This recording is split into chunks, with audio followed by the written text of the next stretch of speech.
right, guys. Here we are. M&G.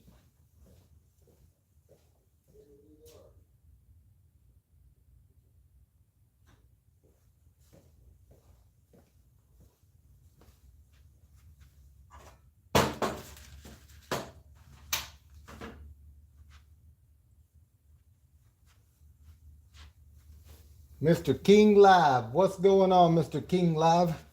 Thank you for joining me this afternoon. We're going to get the ball rolling here in just a moment.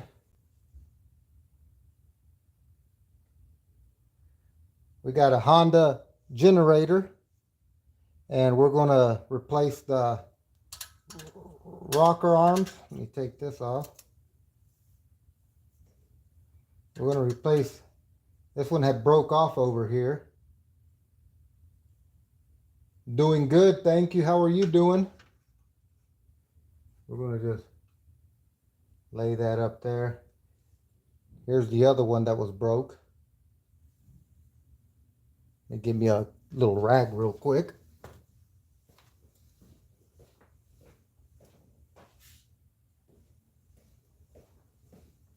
King Live 2025.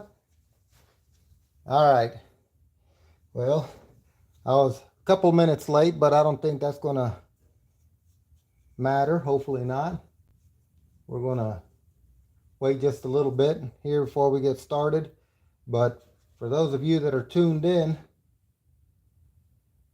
this rocker arm was right here and it had snapped off. As you can see, it's supposed to look like this.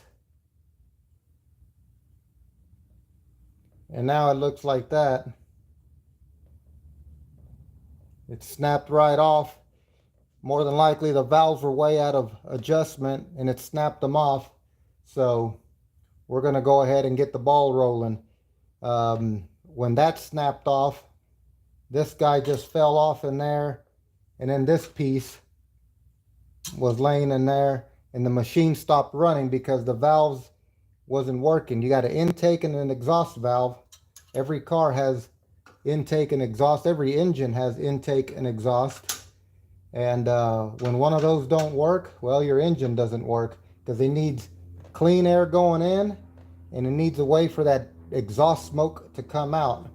And your intake and your exhaust valve do that work. So we're going to go ahead and take it off and get started. What are you at? King Live 2025. All righty. So this is a 10 millimeter nut that we're just going to remove. You can normally hold it down with a 12. 14 or 12. I'm sorry, it's a 14 millimeter. And you got a nut here. They call it a jam nut. So once you got your valves adjusted, you tighten this small nut that I'll be taking off. They call it a jam nut. That way it doesn't back out and throw your valves out of adjustment. You know, every manufacturer is different. Some of them say every 500 hours you got to adjust the valves. Some say every 1,000, some every 250. It just all depends. Thank you. Yeah, you want to share the live? Thank you. Absolutely. Have your liberty, Mr. King. Have your liberty. So here's the other rocker arm. We're going to go ahead and replace these as well. We're going to go ahead and replace these guys. So you got two rocker arms. The rocker arms are the same on exhaust and intake. That doesn't really change. What does change is the valve clearance and then the valve itself. That does change. So you got an intake valve, and how you know which one's the intake valve? The one that's closest to the air filter is the one that's the intake valve. And over here you got your muffler. So the one closest to the muffler is going to be your exhaust. That's kind of an easy way to remember what's what. So you got your exhaust over here, your muffler, that's your exhaust valve. You got your air filter, that's your intake valve right there. So this guide plate here got some wear on it as well. So we're going to take it off and replace it. These are the push rods. I'm not sure if these are bent. I haven't checked it out. But I went ahead and got new ones. I'm not going to risk it. I'm going to replace these two push rods. I'm going to replace them. So we're going to set those right over here. This guy is good there, so we'll lay her there. Then I'm going to take off the other one here. Alrighty. You guys have any questions or whatever, I can try to answer them. Jeffrey, I'm working on a Honda generator. It's a EM6500, and the bolt that holds the rocker arm on the intake side broke off. So I'm replacing that right now. I'm just barely getting started, so you haven't missed nothing. I'm barely getting started here. So welcome, welcome. Welcome, welcome. I think it was this one here. Yeah. Okay. We're going to take this one off. Okay.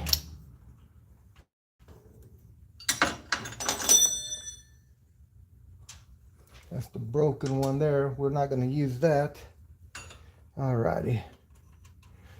Hopefully you guys can see what I'm doing here.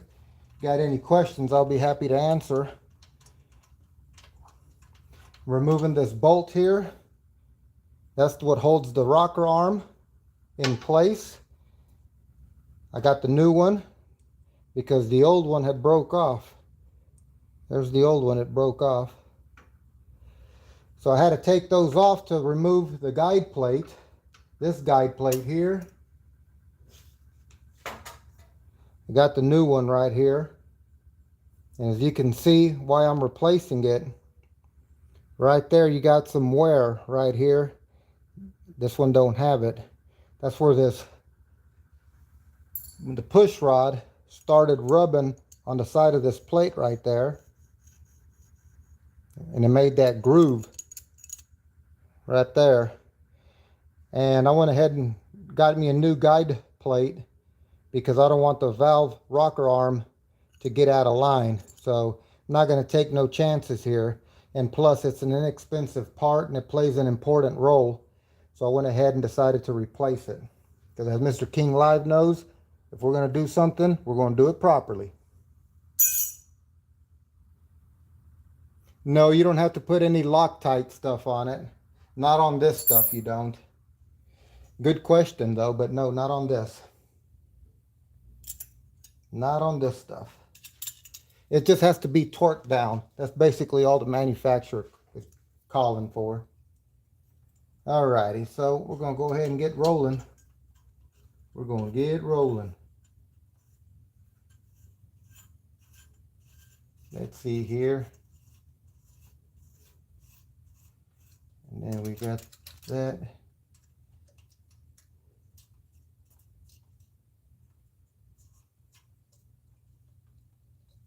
All right, what's going on, Ruth? That's 100% true. Absolutely. Absolutely. All right. We're going to tighten these down.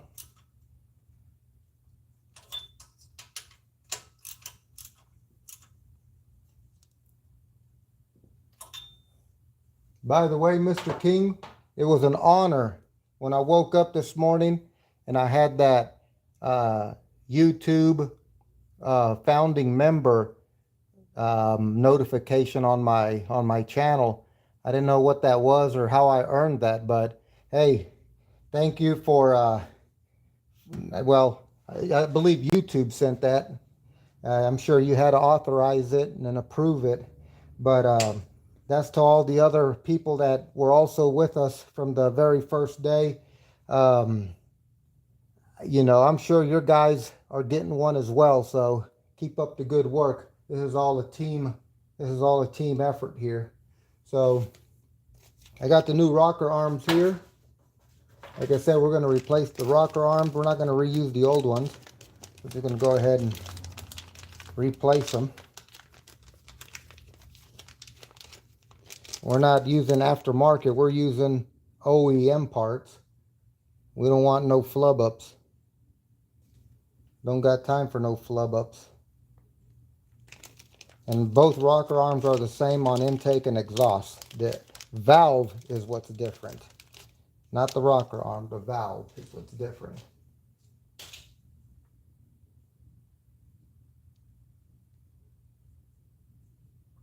Yes, thank you.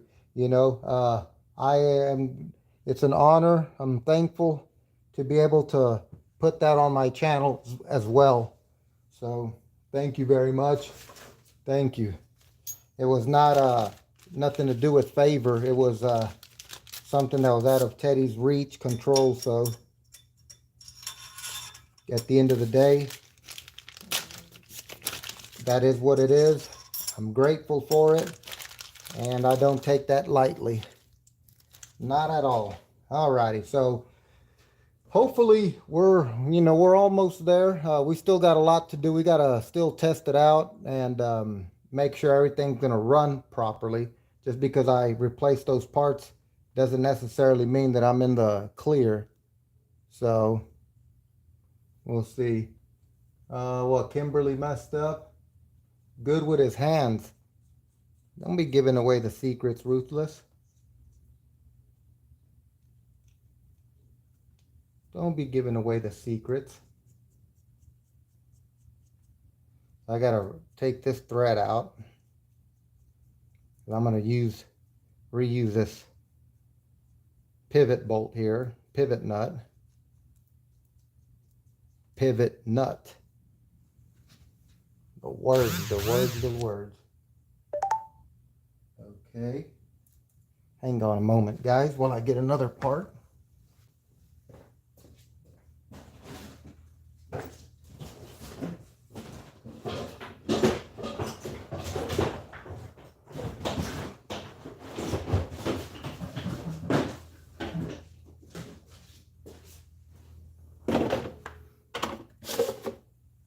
Alrighty. Got to do things properly, damn it. Alrighty. Let's see here. Let's see here. We're almost there. King Live 2025.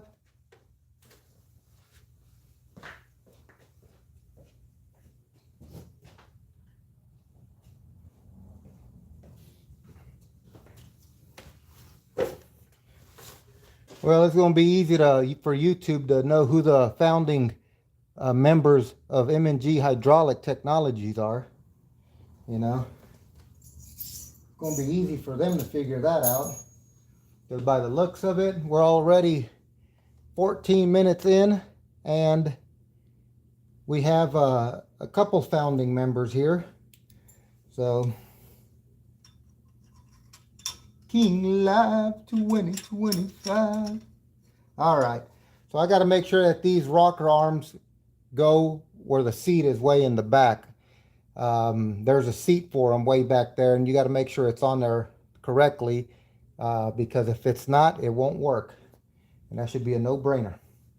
So we're moving on.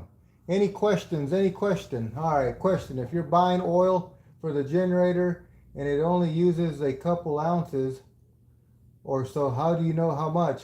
Okay. There's a dipstick in the oil like a car, and it'll tell you how many ounces it'll need, and you go off of that. This generator holds about 1 quart and about 3 ounces of another quart. So it takes more than a quart and then about that much from the next new bottle. But you always want to check it with a dipstick. That's your final judge there.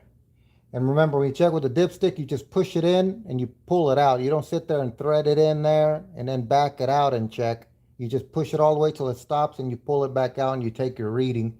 That's why they call it a dipstick. not a screw-in stick. Hopefully that made sense for you. And depending on where you live, 10W30, 10W40 is recommended down here in the South for these machines. Good quality oil, not no run-of-the-mill stuff that you find at 7-Eleven or, those stores where they don't necessarily specialize in oil. They just have something store brand. Yeah, it'll get you out of a pinch, but you don't want that oil in your engine. It can turn into sludge, and then you'll have a larger nightmare on your hands.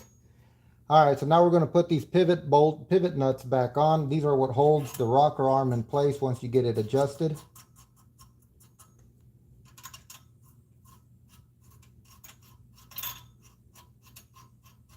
And you basically tighten it down till where it snugs up. And then once it snugs up, that's when we start doing the adjustment, the valve clearance adjustment. So right here, it touched right there, so we're going to leave it there. We're going to put this other one on there. We're going to do the same thing. Hope you guys can see what I'm doing here. Just tightening this up. Oh, that one already bottomed out there. It bottomed out way too soon. Something's not right here. All right, hold on. I got to take this off. Something's not right here. It bottomed out too fast. Maybe the King Live 2025. Let's see here. What happened?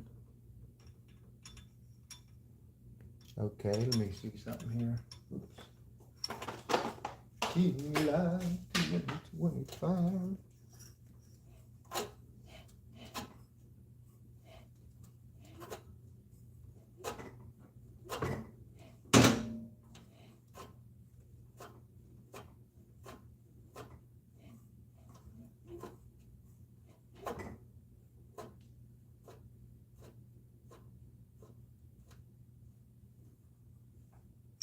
Uh-oh. We're going to have a much larger issue. Much larger issue on our hands here, guys.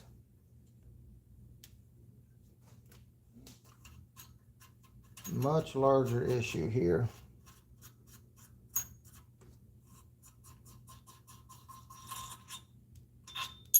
King Live 2025. Looks like we have a much larger issue. Something is not letting the piston. That don't make sense.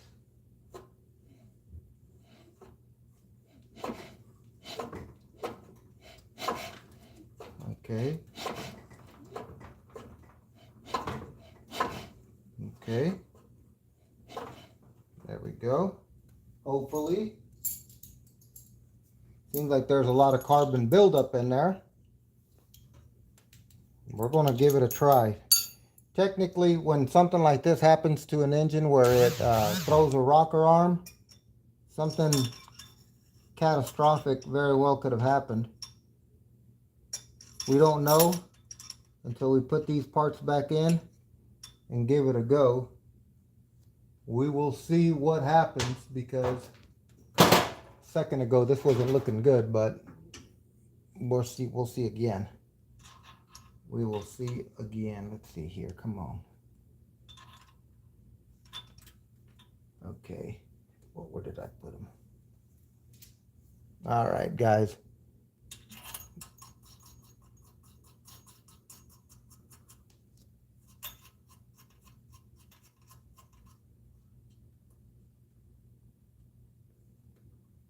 King Live 2025. Okay, let's see here.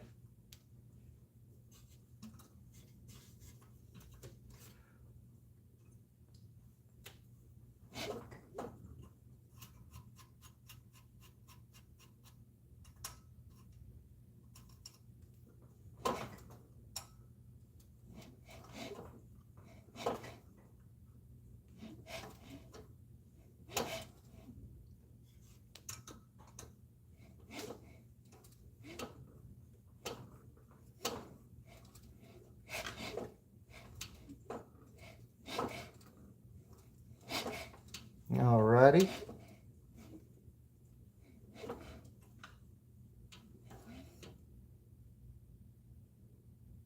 Oh, I'm sorry. Forgot to read these messages. Getting carried away over here. Lee Cole, I'm working on a generator, Honda generator.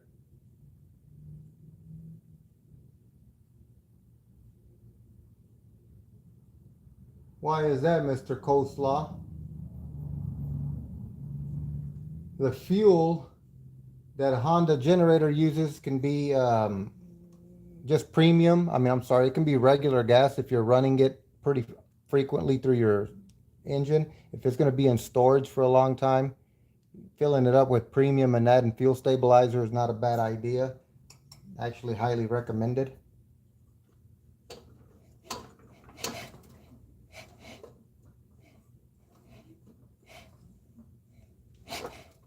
Yeah, okay. All right.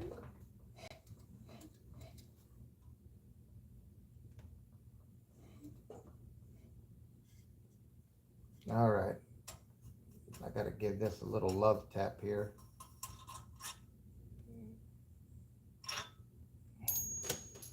A little love tap. I'm going to put the old rod back in there. This is not looking good, guys. I can already tell you that.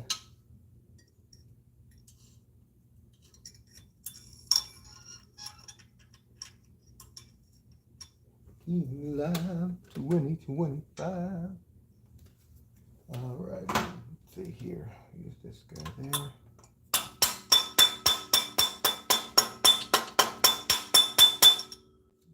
Turn it a little bit.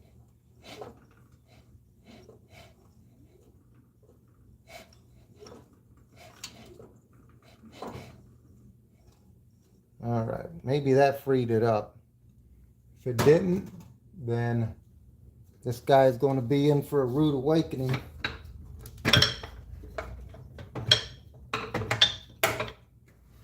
All right, where's my questions at?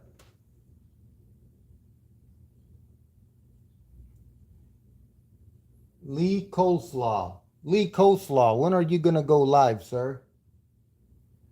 So yeah, the reason you want to use premium gasoline if you're going to store it for a long time is because premium gasoline has a higher octane and it'll do better in storage than if you were to just be using regular unleaded, which is probably 88, 87 octane. That's the main difference. That's why you would want to use premium if you're going to store it for quite some time.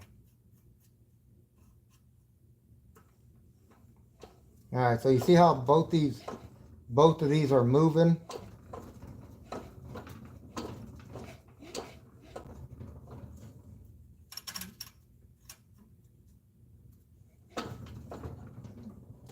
That's not your compression stroke. Your compression stroke is when the spark plug is going to spark and make that explosion. So we need to find the compression stroke. And one way to do that is get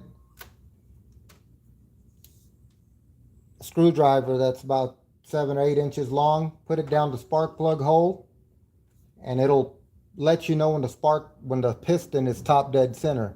TDC, top dead center. So we gotta manually turn the engine over. You know where you would pull the rope? Where you'd pull the rope to start it? I took this recoil off and I'm turning it by hand so I can find top dead center on the piston. And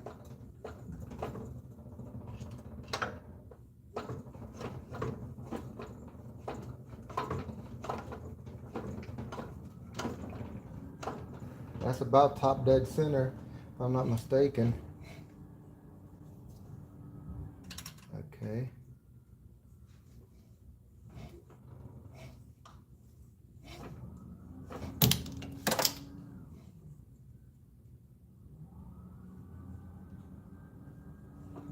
Okay. It'll take just a moment to get this where it needs to be. Be patient here, guys. There's no rushing this. You start rushing this, and that's when things go downhill. So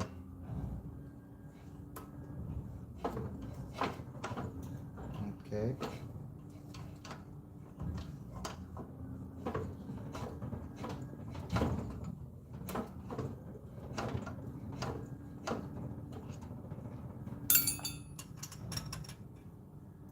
So now what I'm going to do is I'm going to set the clearance on the valves.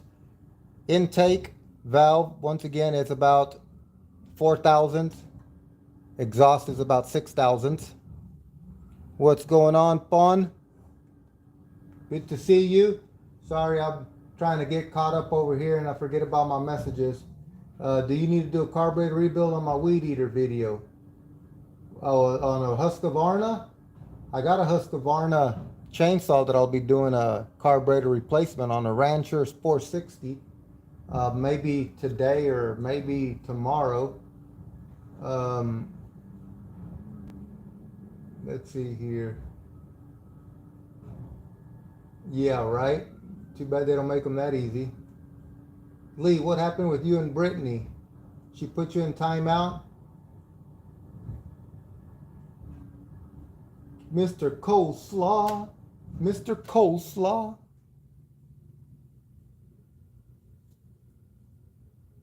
Oh, don't worry. There's plenty of gas in it. That's the least of this guy's worries. So we're going to do the valve clearance now.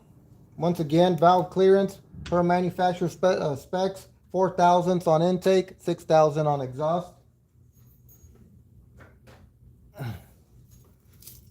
These are feller gauges, really thin pieces of metal.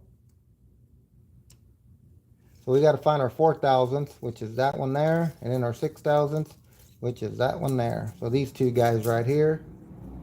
So we want to do 4 thousandths, and we want to back this pivot nut until that feller gauge can slide behind the rock arm. If I have it too tight, it won't go back there. So if I loosen it up, it slides in. It slides in, Ruth. So let's get it snug. About right there where it still slides. You can see that. Let me turn it the other way where you guys can see that a little better. It still fits in there. If I tighten it up, it jams up. I gotta loosen it up, get it to drag a little bit. About right there. So we'll do the exhaust side. Loosen it up. There we go. All right. We'll leave it like that for now. We're not completely done setting the clearance on the valves. We still got to add the jam nut. This jam nut is what keeps this pivot nut from backing out. So we got to put that guy in there. And here's where it gets a little tricky, because when you tighten this down, it wants to turn the jam nut too, and you got to kind of work with both of them. You got to hold a wrench on the jam nut and then tighten up the pivot bolt, or vice versa actually. Keep the pivot nut stationary and tighten up the jam nuts, what you want to do. So let's get that going. King Live 2025. Let's see here. So we'll go ahead and normally, whenever you tighten the jam nut, whether you know it or not, you end up tightening the pivot nut as well, just by a little. And you got to make a small adjustment on the final stage. So that's why we want to go ahead and get the jam nut on there nice and tight.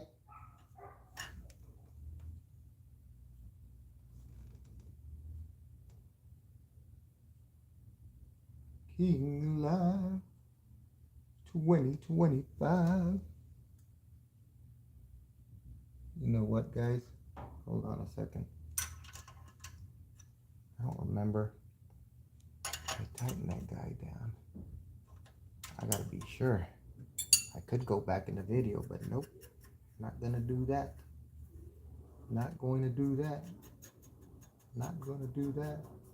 Alright, hold on, guys. I want to make sure of something real quick. Yes, perfect. Making sure that was tightened. If that guy ain't tightened, then all this work is for nothing. King Live 2025. See, when I'm on live, it throws me off. 7 p.m., Mr. Coleslaw. I think I can work with that. I think I can accommodate that in my schedule. Okay.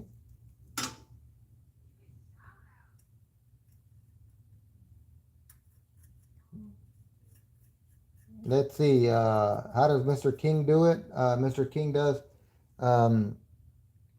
Nope, I'm not going to take my shirt off until I get a dono. I'm not going to take my shirt off till I get a dono. $3.99 dono will get my shirt off. That's how Mr. King works. Mr. King live. All right. All right, back to work. 4 thousandths. It's too tight, so I got to back it out just a little. Still too tight. Got to back it out just a little.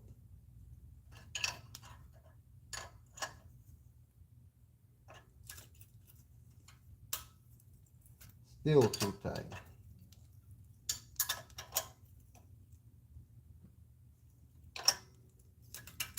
All right, there we go. Now it's fitting back there.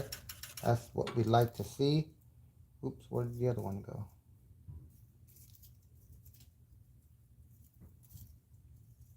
Right there. All right, so now we're going to focus on this guy here. Oh, that's too tight.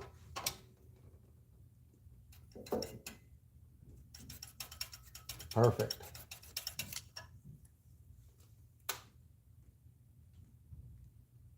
Excellent. All right, guys. I believe we got the valve clearance set. We're one step closer to turning it on. We are slowly getting there, guys.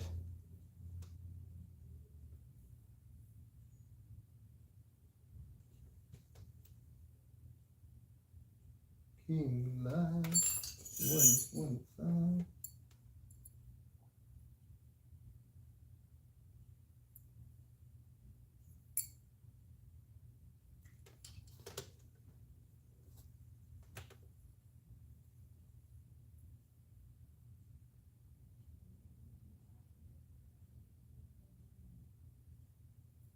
No.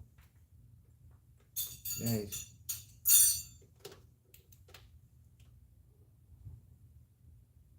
Alrighty.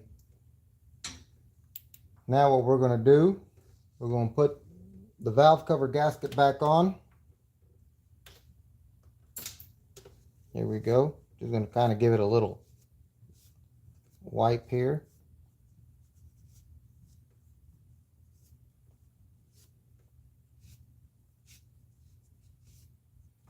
Two things are going to happen here. It's either going to start or it's not going to start.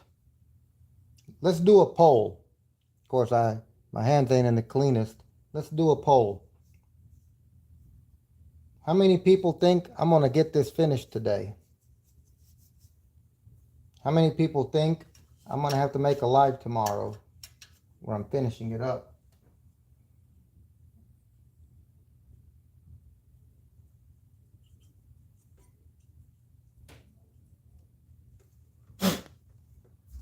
Alrighty.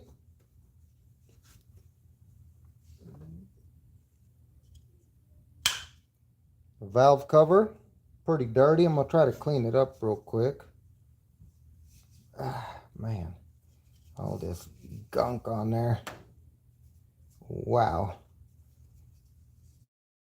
All right. You know, the outside doesn't necessarily determine if it's going to run worth a damn or not. It's what's going on the inside. You know, it's more worried about what's going on the inside. So let's put this guy back on. King line. Alrighty. You send it through Cash App, Lee Cole. You really want to see my shirt off? Are you serious? Yeah, what program are you talking about with Brittany? Let's get that figured out, because that's going to determine who gets put in timeout. And I have a feeling I know who it's going to be, but I want to make sure I have all my ducks in a line before I squeeze the trigger. Because Mabel's not going to be here to save you. Mabel is a good person. She's not going to be here to save you. Alrighty, so we got that out of the way.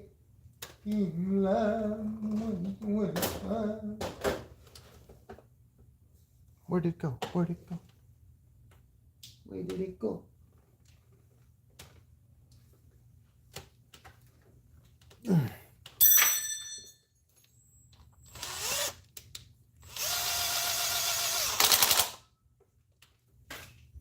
Now we just want to properly torque it down.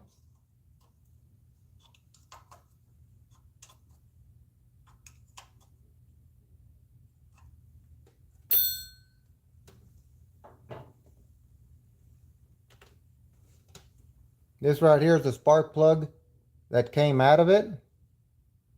Looks like it's pretty loaded up with carbon. I don't know if you guys can see that. The light, it's not necessarily the best right now, but boy, there's so much carbon inside that combustion chamber.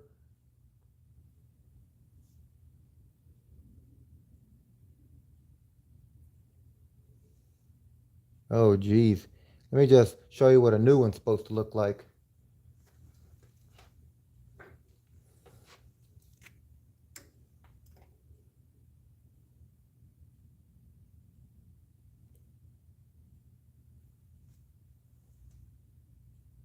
Big difference. Big difference. I should have put this spark plug before I put the valve cover on. It's going to make it a little difficult now. Oh, geez. All for answering Mr. Coleslaw's question. And I got sidetracked. Just for that, Mr. Coleslaw, you're going to have to send me $32.50. Scratch the $3.99. It's $32.50. You want Ruth to smile. You're so sweet. He wants Ruth to smile.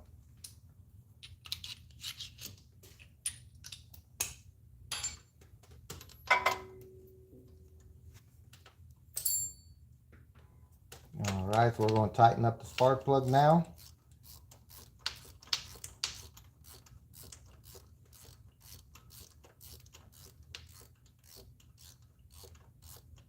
Well, go to the bank, get a loan, Mr. Coleslaw. I don't want to hear excuses. I want to hear solutions.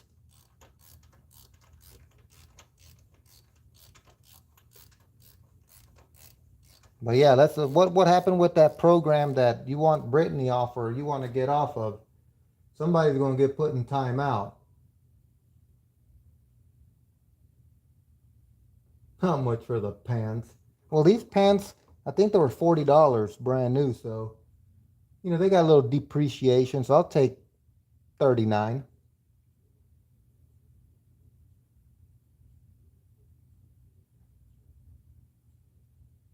You don't want to go to Brittany's channel.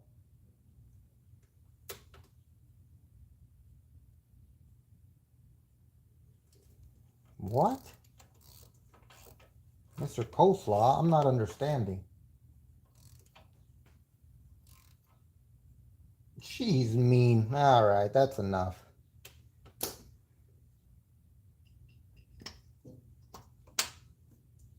All right, guys, I'm going to put the recoil starter on, and then I'm going to crank it over, and then we're going to see what happens. Who's ready to see me crank it over? That's going to be in about a minute, so put your earplugs in, please, because it may be loud for you, because the muffler is right there, and you're right there. You're not very far from the muffler. King line 125.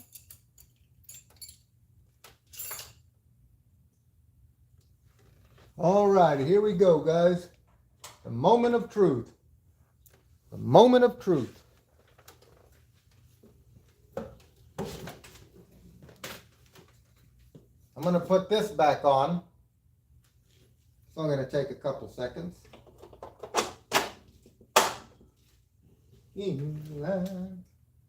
Yep.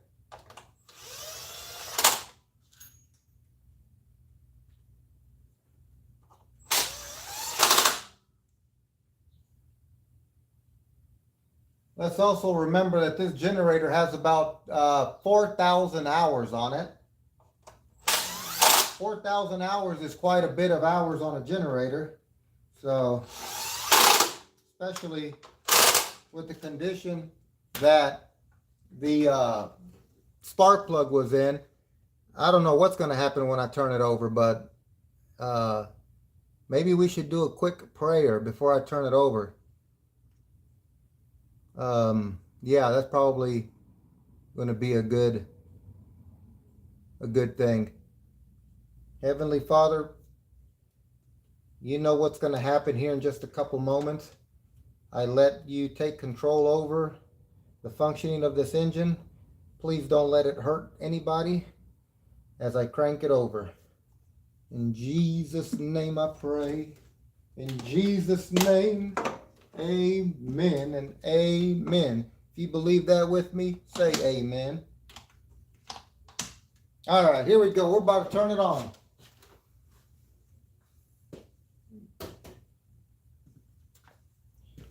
I'm going to make this back a little bit.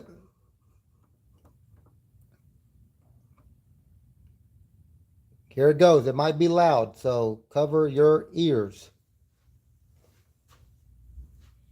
I hope it turns on. It might not even turn on.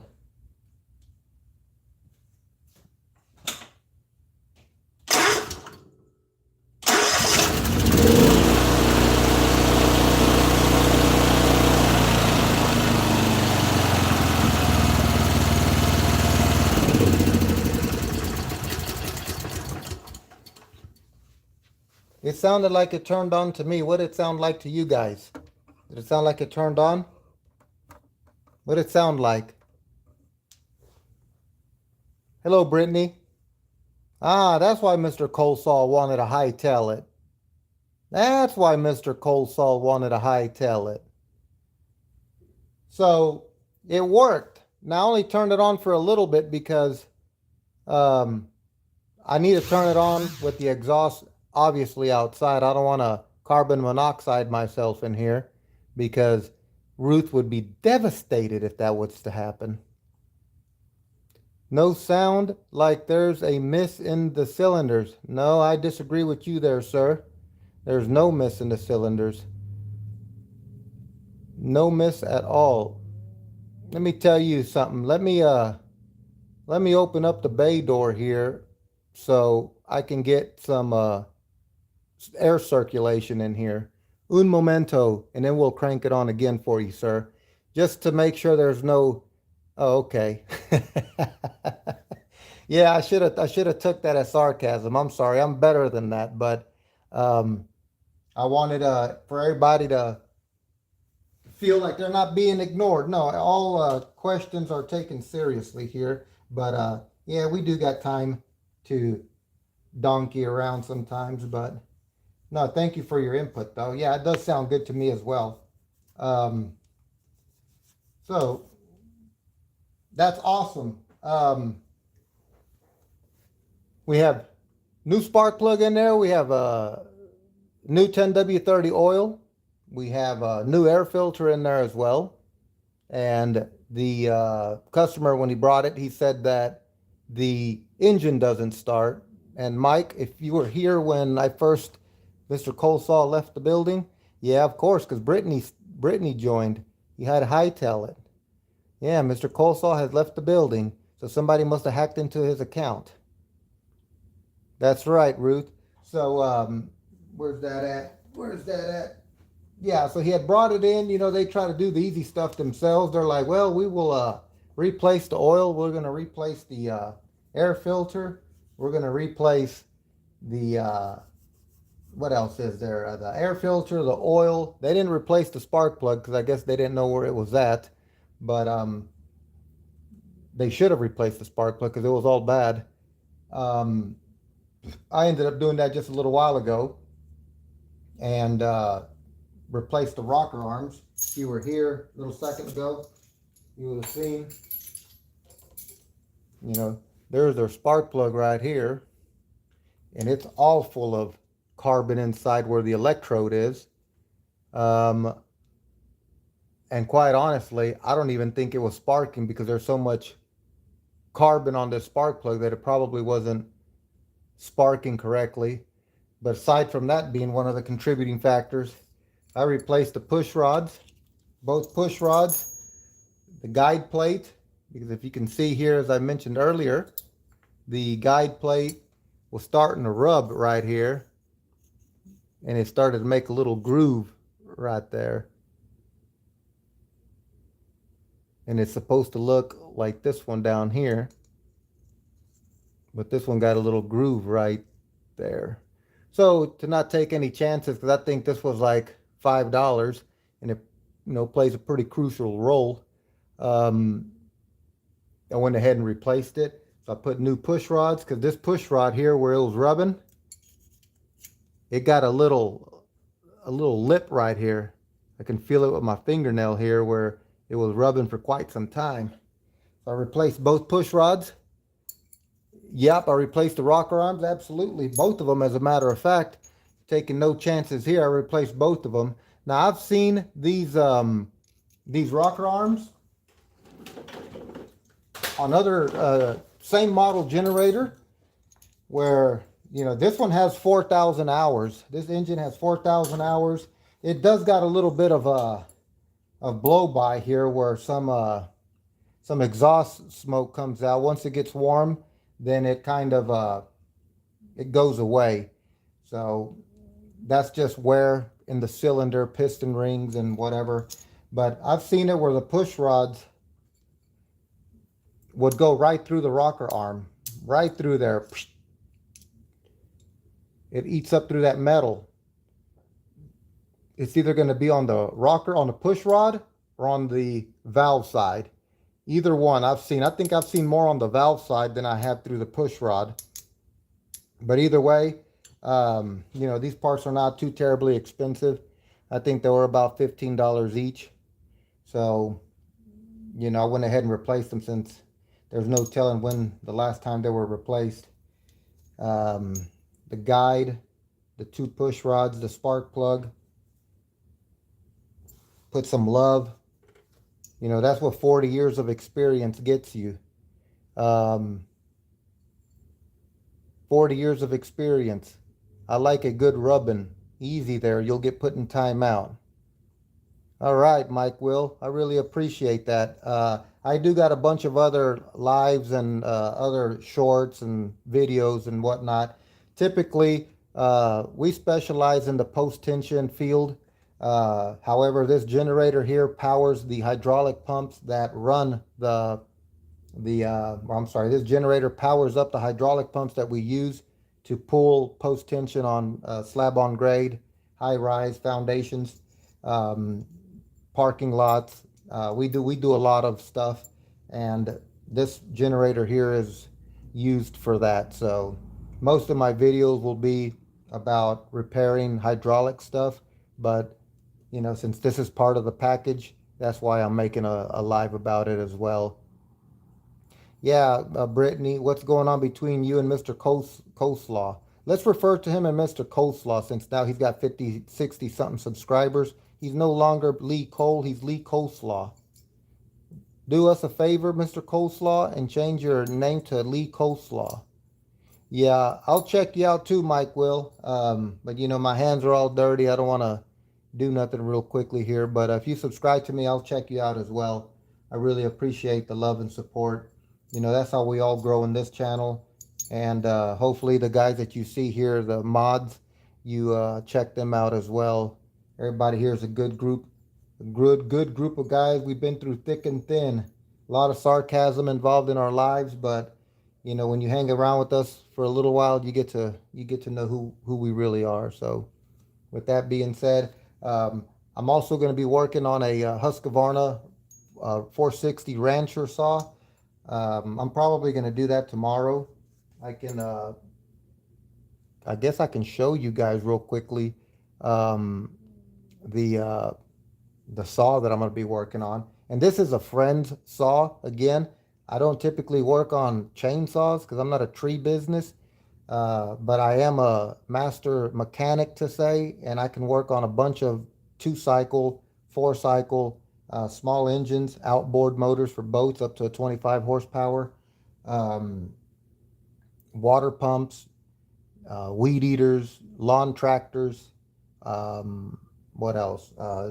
They call them jumping jacks. Those things that compact the soil. Um, I mean, there's just a lot of stuff. You know, there's pressure washers, tillers for gardens, and so forth and so forth. Any small engine that uses gasoline, whether it's mixed gas with, you know, 2-cycle mix or just straight gasoline, more than likely it's something that I can fix.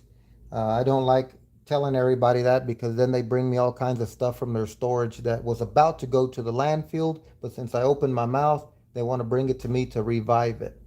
And you know, I really don't like doing that all the time because I got actual machines to fix versus baloney to fix. But you know, I got a good heart, and that's why I do what I do. Let me move this scene here to where my not my but the Husqvarna saw is going to be, and let me clean my hands up.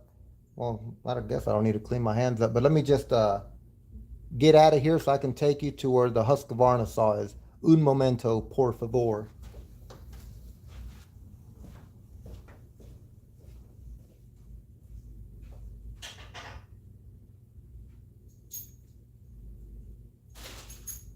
Un momento, por favor.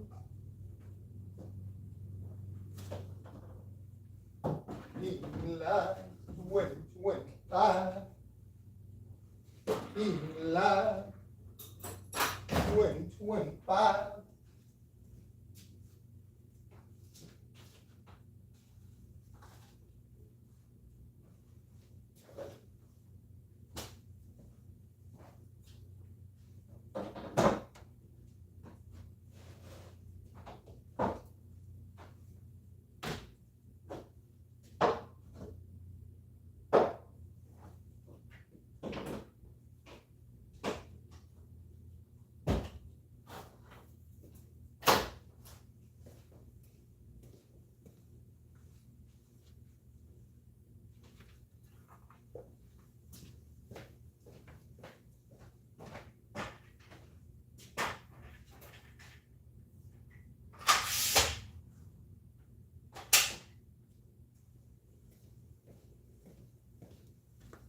All right, guys, I'm going to take you to where the Husqvarna saw is. So bear with me.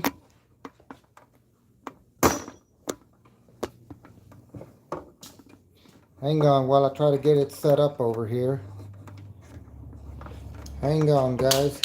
Getting a sneak peek of what's going on tomorrow. I don't think it'll be today. I'll give you a sneak peek. Sneak peek. Ain't nothing wrong with a sneak peek.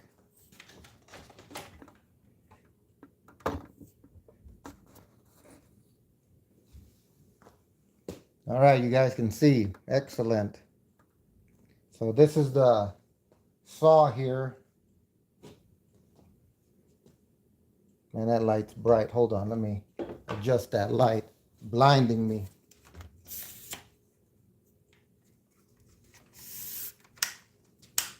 All right, hopefully that's a little bit better. So this is a Husqvarna Rancher 460. If I'm not mistaken, this saw is probably $1,000 brand new. So I'm going to replace the carburetor, which is this guy right here. I'm going to do that tomorrow. I'm going to go ahead and set up a notification probably here in a little while to broadcast it, to do it properly as Mr. King says. Let me get to these comments just a moment.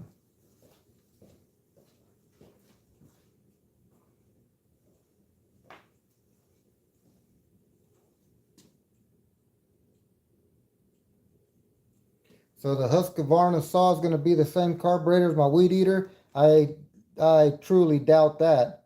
It's going to be a different carburetor. Won't be the same. Won't be the same. I'm almost positive of that.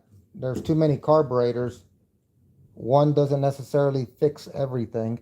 But let me show you something about chainsaws. I wish Sissy was logged in because this would be very important for her. Maybe she already knows. Maybe she doesn't, but we will see. For any of you who have a chainsaw, this is a quick little tip.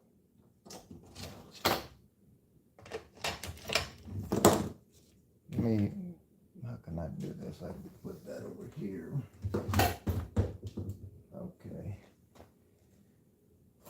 So there is a wrong way to put a chainsaw chain on, and there's a right way. There's a right way and a wrong way.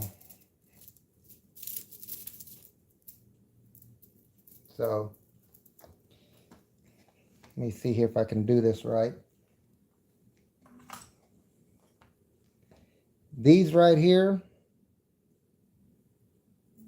these guys right here, this one, this one, this one, this one, these are your cutting teeth. Those that have the big square on top.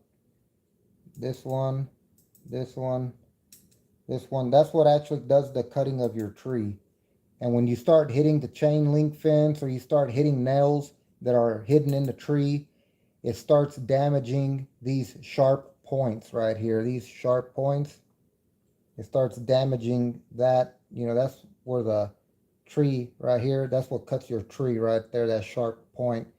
And when you're hitting nails or you're sticking it in the dirt too long, it dulls this sharp point. Here's a little beady chain. This is like a chain that I made out of some extra chain that was left over. I didn't want to throw it away, so I made me like a little, whatever you want to call it, a little bracelet or whatever you want to call it. But anyways, this one here is very sharp. It's brand new. It's got the sharp points right here. Yeah, I guess you can see. These right here, those are the sharp points right there, and that's real sharp. It'll grab a hold of your fingernail. Anyways, whenever you start hitting rocks, when you start running into nails in the wood, or if it's just really, really hard wood, it dulls a chain out. They do make a chain with carbide on it, and that carbide is real tough and it lasts longer. But going to this chain, which is what we have, you want to make sure that if you're not seeing any wood chips come out, you know, when you're cutting, you'll see a bunch of wood chips flying out the back of the saw. That lets you know that your chain is still good, and keep going. When you start seeing more of a sawdust powder, that's when you need to be like, hey, maybe my chain is dull. And you can just, you know, do that with your finger. Be very, very careful, but you can feel if it's sharp or not. And this one is dull. You know, it's not going to cut anything, maybe peanut butter, but it needs to get sharpened. But this is what I really wanted to show you. We're almost at an hour on this video, and I'm going to go ahead and show you something real quick that I was going to do tomorrow on my live, but I guess I can do it tomorrow for the guys that join me in. So when you put a chain on the chainsaw, you got to make sure it's on the right way. This would be the right way, going this way, to say the cutting teeth, those sharp things, the cutting teeth need to be facing that way, facing that way. And you can see they're right there. The sharp point is facing that way. If you put it on backwards, the chain looks like it's on right from a distance, but it's on backwards. And yes, the saw will still turn the chain on backwards, but you're not going to be really cutting nothing. It's going to be making a lot of dust, and you're going to ruin your rim sprocket that's back here. There's like a gear back there that's attached to this clutch drum, and it will eventually destroy it if your chain is on backwards. So you want to make sure that that's not the case. And let me show you what that would look like. So you would install the chain this way, whether it's a new employee or whatever, puts the chain on backwards. So now the sharp point is facing towards the saw. It needs to be facing this way. But right now, for illustration and educational purposes, the back of the saw, let me see if I can zoom this in here for you. The back of the tooth is going to be hitting the tree. Where's my pick? So this is your sharp point right here. And as you can see, it's facing towards the saw. The back of the tooth is what's going to be hitting the tree first. And this is not a sharpened edge, so it's not going to cut very well. And it's going to make a lot of dust, and you know, it's going to probably start smoking. You're going to see wood smoking and stuff along those lines. And if you don't know what's going on and you keep using it, as I said, your bar is going to get very hot. Your chain's going to get hot. The clutch sprocket, the rim sprocket, or your sprocket to say, whatever your saw uses. This one's a sprocket. Rim sprockets are a little bit more economical to replace. It'll damage it. So this one has some wear on it. More than likely it'll get replaced. But for right now, we're just going to change the carburetor. And this is the other thing I wanted to point out on this chain. So this customer doesn't really know how to use chainsaws. He just got the chainsaw to cut a tree here and there. So, and he bought him a good chainsaw too. This is, like I said, $1,000 chainsaw. So he didn't get a cheap one. And so this is what I wanted to show you here. This is important here. Let me see if I can. Okay. Okay, so you see all this slack right here where my hand can fit under the chain and in between the bar. Here's the chain. I got all this big gap right here. So when you're cutting a saw, when you're cutting a tree, the chain and the bar get hot. That's normal. You're supposed to have bar and chain lube to, you know, keep the chain lubed at least, but it's still going to get very hot. So when you're cutting for about 20 minutes, you'll notice that the chain starts to sag a little bit. You know, it'll probably look something like this, where it's sagging. And then you're like, hey, it's sagging, you know. So what do? You get your little wrench and you start tightening up the adjuster. And then, you know, it starts taking care of that slack. And the next thing you know, it looks good. You know, it looks good. It looks good. And then you cut again for another 20 minutes. And then you see a sag. Well, not that much of a sag, but maybe, you know, something like that, where it's still got a little sag. And what's the first thing that comes to your mind? Hey, I got to get my tool again, and I got to tighten up the tensioner to, you know, pick up that slack. So every time you do that, you're stretching your chain out. You're only supposed to tighten the chain when the chain is cool to the touch. If it's hot, don't tighten the chain, because you'll end up stretching it. And this is what I mean when I say stretch the chain, where you can take a good chain that still had a lot of meat on the tooth, and you can pretty much stretch it out to the point where you're going to max out your tensioner, and you're still going to have this sagging underneath in between the bar and the chain, and you're maxed out on your little tensioner here. You know, you're sitting here tightening it up and tightening it up and tightening it up, and then you're finally maxed out, but you still got sagging in the chain. Well, that lets you know you ruined your chain because you stretched it too far. And this is how you know when you have a stretched chain. You just put one hand over here and just hold the chain, you know, just pinch it. And then you pinch it over here and you just, what I'm doing is I'm doing this. I'm seeing how much slack is in the chain, so it's got a lot, see? It's got too much slack in there, and I'm maxed out on my tensioner, and there's nothing you can really do about it. Yeah, you can probably remove one of these little drive lugs and put a master link back in it and remove one, but then that throws off the pitch of the chain, and you're going to really chew up your sprocket a lot quicker. So just keep that in mind. Of course, this video was not about the chainsaw. It was more about the generator repair, but I just wanted to give you guys a little freebie of what was going on today. As I said, I'm going to do this tomorrow. This chainsaw repairs will be tomorrow. And hope you guys can join me. I look forward to it. I hope you guys learned something with the chainsaw, but more than anything, the focus was on the generator, and we got it to start. So, you know, the customer will be happy because he can still keep using it. With that being said, guys, I'm going to go ahead and end this stream. I do greatly appreciate your presence on my live. It's important. Thank you, Ruth. Thank you, Mr. King. Thank you, Brittany. Thank you, Mike Will. Thank you, Mr. Lee Coleslaw. And let me get back to the other one. My buddy from the other side of the world, where it's good night, India, good morning, America. Walk, walk to all my friends over there. And I hope to see you guys tomorrow on my live with this chainsaw.